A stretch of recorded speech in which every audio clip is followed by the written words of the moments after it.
ипотекаға үй алайын деп жүрсеңіз, соңына дейін тыңдаймыз. Қазір кредиттік история туралы айтатын боламыз. Кредиттік история кез келген ипотекалық бағдарламада тексерілетін болады. Сол үшін кредиттік историяға өте мұқият болған дұрыс. История неден бұзылады? Біріншісі, алған зайымдарды кешіктірілгеннен бұзылады.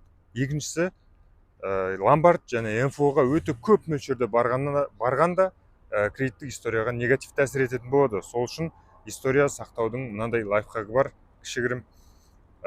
Ломбард және МФО-ға бармаймыз, оның орнына банктерден потребительский кредит аламыз керек болғанда и уақытында жабамыз. Сол кезде банктерден алған зайымдарыңыз историяға негативті әсер етпейтін болады, жаңағы кешіктірмесеңіз. Ал ломбардқа және МФО-ға өте көп мөлшерде барсаңыз, уақытында жапсаңыз да сіздің историяңызға негативті әсер ететін болады, яғни теріс әсер ететін болады деген сөз.